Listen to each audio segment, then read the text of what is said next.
Hello, hello, ladies and gentlemen. This is your girl Mitzi, and this is Mitzi. Let's think about it. Today, we are thinking about crowning yourself, creating the kingdom that you ultimately desire. Do you really think that's possible? I do.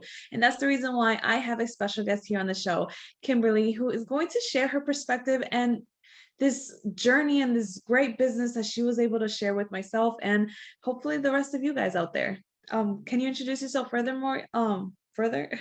Yeah, you got it, Mitzi. Thank you so much for having me on your show. I am so excited to have a think on how to crown yourself because initially when I came up with the idea for the company, I wasn't honestly in a place where I was actually practicing what I wanted to be preaching. And when I first started my company, I was just recently bought out of an e-commerce startup that I had been a part of as the president and grown for the past 2 years. I signed the buyout agreement 3 weeks before I got married to my husband, jetted off on my honeymoon, and for 6 weeks in Italy, I was like, I don't know what I'm doing when I get back. And my husband and I were brainstorming, as you do on your honeymoon. Of And course. I was thinking about all the passions that I had because I'd been a screenwriter in Hollywood. I'd had a brick and mortar Pilates studio. I'd had a very varied career. I was a president of an e-commerce startup. I had lots of different passions. I loved writing. I loved health. I loved business. I loved relationships. And I'd figured out different pieces along the way with overcoming an eating 10-year battle with bulimia, with healing and finding my amazing twin flame, the love of my life, the king to my queen, after a series of not so great and even abusive relationships. Mhm. And then coming to this place of learning to love business, I knew that they were all intertwined, but I just didn't know how to do it. And so I really got tripped up on the how. But in that state of inspiration and way too many espressos in Italy, I leaped off the couch and I said, "Crown yourself." And my husband's like, "What's that?" And I said, "I have no idea, but that's the name of my company." And crowning yourself, what it really stood for, that I didn't lean into for the first year and a half of my business, was it stood for a woman who owned her worth. It stood for a woman who claimed her power, who stood in her power, who was authentic AF, and who really chose to build an empire from a place of service and who owned her stuff. The problem was that I wasn't leading by example for a year and a half. So I faked it till I maked it. I did a whole bunch of like lovely photo shoots of like sparkles and crowns and every bit of the person I wanted to be, but none of who I actually was being back then. And then I found out that I was pregnant, and then I realized that I was only cheating myself of my own self-worth, and if I continued, I'd be cheating my children out of seeing what it means to have a woman really step up and own her worth and build an empire that is based on servant leadership, that is based on being a warrior for possibility, that is from a place of authentic love for herself and for others and respecting other people's authenticity, and from that place of pure 100% ownership and personal responsibility. I mean, own is a part of crown. So it's literally in the word. But in order to crown ourselves, we have to take ownership and put ourselves at cause for our life. And I hadn't been for a year and a half. I'd been in a space of blaming and ashamed of where I was, ashamed of still like the perceptions of failures. I was doubting myself. I had massive imposter syndrome, and I wasn't owning also the successes. I didn't own the successes of having a film that was bought and sold to Lionsgate, was up on Netflix. I didn't own the successes of taking my e-commerce company in the span of just 2 years and pitching it to the first round of Shark Tank auditions or getting us featured on Times Square. Like, I wasn't owning those successes, and I was very skilled at owning my failures. And then I let those failures rule me, and more importantly, I let the fear rule me. So, a key Yeah. tenet in crowning yourself is first owning your mistakes, your story, your successes, your failures, and all of the bumps and hills and valleys on the road to claiming that queendom or claiming that kingdom that is yours. And what I define to be your kingdom is anybody who gets to be blessed by you interacting with them, by them coming into your world, whether it's on social media or on a podcast like this, or seeing your website, or just seeing you in line at the grocery store. Like, if somebody is blessed to have that moment of being in your presence, and you, in return, not from a place of ego, are also blessed to be in that presence of that king or queen, your fellow sovereign, then that is a place of mutual respect where we can start to see each other from a place of loving and embracing our differences, our diversity, and get curious about how we can grow our integrity and our roles as leaders in this world. Yeah, I absolutely agree with what you're saying. And it's funny that you say self-ownership. And I think that's something that's really important. And I feel like that's something that not a lot of people like to acknowledge when it comes to having that self growth journey and having that epiphany and having that understanding that to really level up, you kind of have to confront everything. That means the ugly, that means the bad, that means the mean, the cruel, the evil, all the stuff that happened to you or that you projected out onto somebody else still needs to be acknowledged. And I think that's the thing, is that when somebody lets go of their past and they say that they moved on, they get this like amnesia and act like, oh, I never lived that life. Oh, that wasn't me. Oh, I never did this. But in reality, it's like, how can you really say you're in really self-growth journey if you can't accept the bads that you've done? You know, if you robbed a store when you were in high school, okay, admit I was a thief at some point. You know what I mean? Like, people will act like that's never happened. And I love also how you stated that you acknowledge your success. And every success that you stated, why not acknowledge it, you know? And I think that's beautiful that you say that, because a lot of people are afraid to share their success with others. And I'm going to be honest, I'm like that. I don't like to tell anybody all the things that I've accomplished. I don't like it to announce to the world. I don't tell my personal groups that I've what I've done that I've always wanted to achieve, but that's just because of my own little paranoia. But in my own self, I still give myself that acknowledgement that I've accomplished it, that I accomplished it. And I feel that people need to at least do that. If you don't want to share it with the world, okay, don't share it with the world, but at least let yourself know that you are proud of yourself. And I think not a lot of people do that. They don't have that moment of just say, you know what, Mitzi, I'm proud of you. You know what, Kimberly, I'm proud of you. We don't do that anymore. And I don't understand why. Well, learning to celebrate ourselves is not something that's really taught in a culture that really perpetuates chronic high achievement, which means it's basically because I work with such high achievers, and it's like, oh, did I achieve this? Okay, moving on. Okay, I achieved this, moving on. And so what happens is that trains our subconscious mind. It trains the actual reticular activating system in our brain to basically bypass the actual achievements that we've had. So the problem is that most people think that when they achieve X, Y, and Z, then they'll be happy, then they'll feel fulfilled, then they'll feel successful, then they'll feel worthy, so there's always this like if-then belief system. But Yes. if you're constantly and chronically bypassing all the achievements that you've had along the way that have led to that space, by the time that you achieve that thing that you think will make you happy or feel successful or make you feel rich or worthy or deserving, you're going to achieve it and then bypass it just like you did everything else.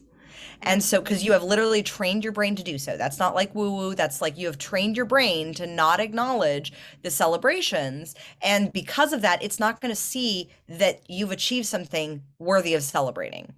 Like, Yeah. for example, one of my clients, when we started working together, I constantly reiterate her achievements. Like, within the first week of us working together, she landed a $40,000 client. And I was like, and I bring that back every single month. I'm like, by the way, remember that client that you landed, within just 1 week, because even high achievers get to that point of like, oh, it's just this other client. Oh, it's just, I'm like, no, that was a high ticket client that you landed. Like, Yeah. same with one of my other clients when she hired her first team member. And I'm like, you realize that 6 months ago when you started working with me, that was an initial goal. Like, we've already achieved that goal. You've done that. And so continuing to build in those reminders of your successes. You can do this in a tactile way on New Year's. I love New Year's for this reason, of writing down all the successes that you've had in your relationship, in your health, in your business, or in your career, in your relationship with your kids, with your hobbies. Like if you started a new hobby in 2022 and you're like, I just feel like taking up tennis or trying fencing, like that in itself is an achievement because you did something to grow beyond your comfort zone. So, Yeah. what allowing yourself to keep a running tab on how freaking awesome you are, not from a place of arrogance, but because a lot of times society has taught us to like not brag about what we've done. However, as I like to tell my clients, it ain't bragging if it's true. Like if you've done it, it's not bragging. Like Yeah. if you're still on that phony side of like not actually having achieved that and you're kind of like still in that wishy-washy space, then that's bragging. But if you've actually achieved something and you're like, yes, I've done this, this, and this, and this, rock on, sister. Like crown yourself with your achievements and also own your mistakes because it's in your mistakes. And this is what I'm currently teaching my 4-year-old that that's where the golden nuggets, that's where the crown jewels of your learning comes from. Success Yeah. can be a really crappy teacher, especially for high achievers, because we bypass those accomplishments. But if we can claim those accomplishments, integrate those accomplishments, and then take those failures and then look at, okay, how could I have done this differently? What could I learn from this experience? How could I grow? How is this actually? And this is one of my favorite questions to ask when anybody fails, messes up, makes a mistake, etc. I ask, or loses someone or experiences epic grief. I say, how is this the best thing that ever happened to you? And it's a hard question, especially if you're talking in terms of grief. And I asked this past year a lot because I lost 3 family members, including my dad. And I still asked myself that question. I said, how is this the best thing that ever happened to me? And as much as I miss my dad, I still look at like, wow, I've got a lot of freedom now. Like my dad was an addict. And so growing up with that experience, it was challenging. And so once he passed, I was like, oh, I know he's free. And so I know that I no longer, like, I'm now free to pave an entirely new path where I don't have that worry, that concern, that fear that, is the other shoe going to drop sort of belief or fear. It's no longer even within my realm. Yeah. So it's not saying that like bad stuff isn't going to happen. Bad stuff Right. does. Yeah. Um, but how can you grow from that? How can you turn that into happening for you instead of just to you? Because when I wasn't owning my stuff from after being bought out of my company, I had a year and a half where I was spiraling into blame and shame and complaining and comparison. And Mm. comparison is just jealousy. And complaining is a way of getting validation, and many people will coddle to your to your desire to get validation for your excuses. Mhm. Not many people will challenge you and be like, hey, you're complaining a lot. um, let's like either work on it. And so in my family, we have a 3 complaint rule where it's like, oh, this is a problem. Oh, you want to complain about this? Okay, cool. Oh, we'll listen to it twice. And then by the third time, like, is this something that you either need to deal with, or is this something that we need to maybe shift a perspective on? Because if it's Mhm. something, it's going to be one or the other, or you need to drop it. Like, because that complaining, it turns into commiserating, which turns into just this cycle of perpetuating a pessimistic attitude on life, and that we then project onto others. And then we take our complaining, and it's like taking a backpack full of rocks, and then we're like, oh, let me just complain to you, and then you just drop off your backpack on somebody else. No, Yeah. and people will pick it up because our society is kind of conditioned to do that. And Yeah. so, in order to change, we first have to make those changes within ourselves. And true 100% ownership and radical responsibility means looking at the things that you're complaining about and saying, okay, how is this happening for me? How can I grow from this? What do I need to learn from this experience? Like it can be something as simple as like, oh, you're complaining about something with, I'm here in California with gas prices. Okay, what can I learn from the gas prices? What can I learn about what I value about money? What can I learn about what I value about spending my time on? Or what can I learn? What is this allowing me to grow into? Does this mean I need to grow into another level of my business that like had scared me before because I now need to make more income to pay to, go to my job? Does this mean Yeah. like allowing yourself to have that for you mindset rather than a to me mindset? And the to me mindset is very supported by a lot of by majority of society, of being at effect, at being at the victim side of the scale. Whereas crowning Mhm. yourself means taking true ownership, because that's actually where you put yourself at cause. You put yourself in the driver's seat to actually cause a new response. So Correct. you may not be able to change your circumstances, but you can definitely change how you respond to things. Thank you for that. Thank you for saying that because I don't think people understand that concept that not a lot of things are actually affecting you on purpose. And a lot of people feel like you said, this victim mentality, and it's crazy to encounter it because I'm surrounded with people who are like that, and I kind of have to just keep myself calm and keep myself in control because I can't control their perspective, but I can control my own. So when I'm around those type of people, I always just try to tell myself, it's just the way they think, it's just the way that their perspective is. I can't force them to change their perspective right now because they're stuck in a point of view.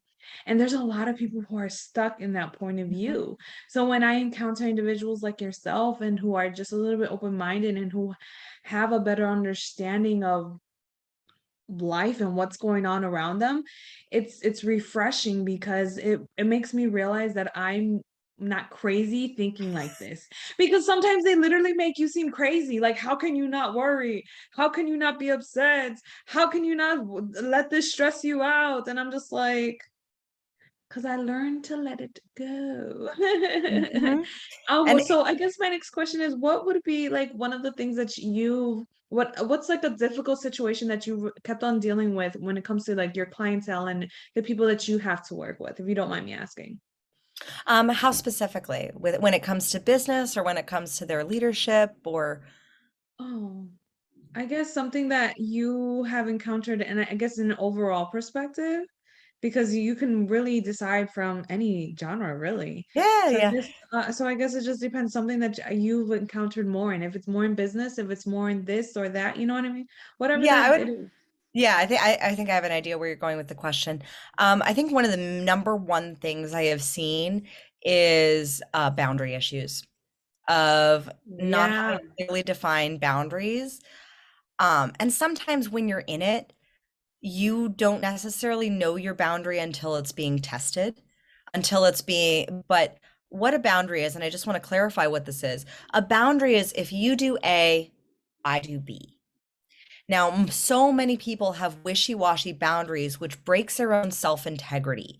And when we erode our own self-integrity, that's when things like our self-esteem and our self-worth begin to erode, because we're not keeping the commitments that we make to ourselves as to how we deserve to be treated. So, for example, if someone shows up chronically late and they're constantly late and they're constantly eroding that boundary, that is a choice that you are choosing to let them treat you that way on your part. So when you take ownership of, okay, I'm teaching people how to treat me. This person, I understand, like, all, like, I'm a mom of two boys, like, sometimes something comes up and allowing a little bit of grace, but also there is a boundary place. There is a line where you're like, no, this person keeps on showing up late, or this once is a fluke, twice is a pattern, is what I like to say. And so when it's that space of, okay, this person keeps on showing up late for appointments, and this is now crossing a boundary. So I'm teaching by me not saying something, or by me not imposing some sort of consequence, like, oh, say for example, like a client keeps showing up late, they keep showing up 15 minutes late, and so instead the coach pushes their appointment an extra 15 minutes, which then bleeds into the coach's next client's time, or their recovery time, or their notes writing time. So it causes this ripple effect of wishy-washy boundaries that impacts other people. So Yes. instead saying, oh, okay, I noticed that you showed up late the first time, and I noticed that this has now become a pattern. And I just want to let you know the hour starts when the hour starts. And if you show up late, that's going to cut into your hour, but it's not going to cut into my next client's hour. Like, that's not fair for them. And so I Mhm. want to honor my next client's time. I want to honor my time. And I would like you to honor your time so that you Mhm. actually get the maximum amount of benefit that we are here for the time that we're here together. Correct. So being able to hold those boundaries of if you do A, I do B. And I see this with parents all the time too. When you say like, oh, like for us, we have a 1, 2, 3 policy in our house before my son gets sent to timeout. The other one's too little to be sent to timeout. He's only one. He's not quite there yet. Yeah. Testing boundaries, but in a different way. So when my son when we started putting my oldest in timeout, he's almost 5.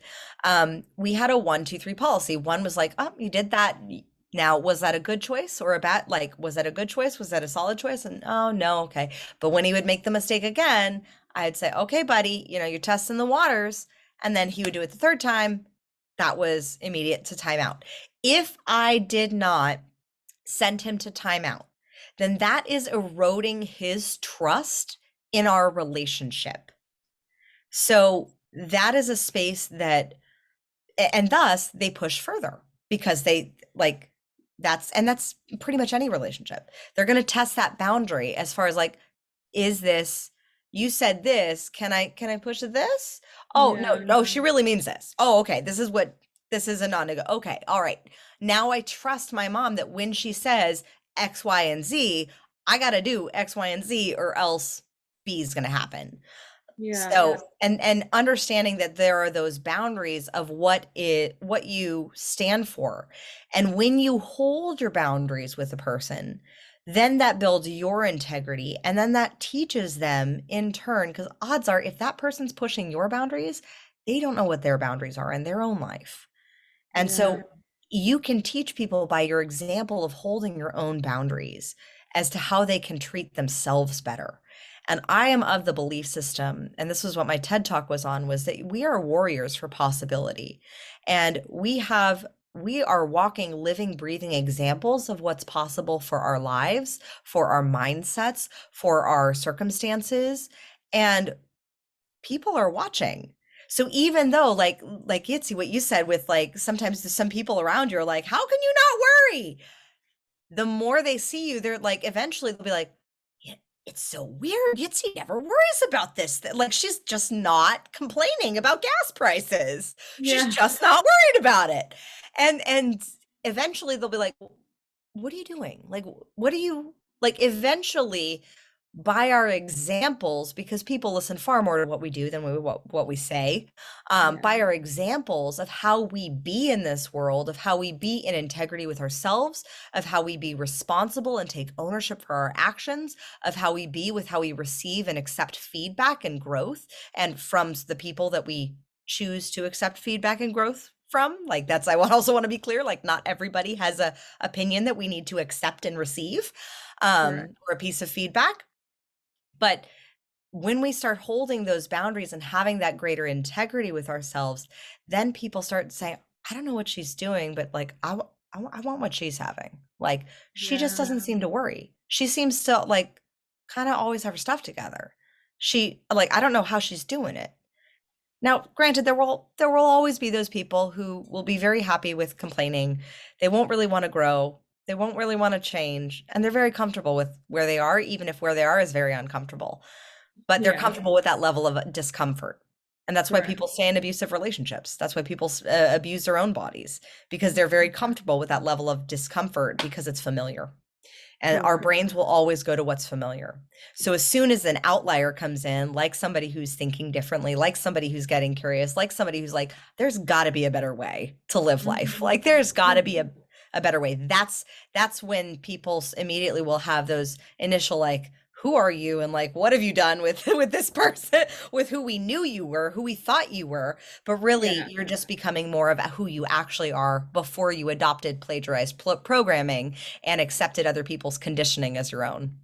Correct. That's so true. Oh my goodness. Thank you so much for your perspective and sharing it. I have nothing against it. Like, I am so woo woo. I'm so for you, Kimberly. You're so awesome.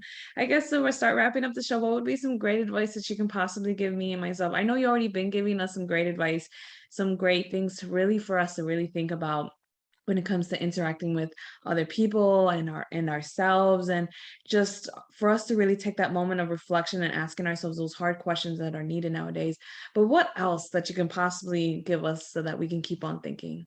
I think the biggest piece is to have compassion, like to recognize that somebody's perspective is their perspective based on their conditioning, their upbringing, their programming, their past little t traumas or sometimes capital T traumas.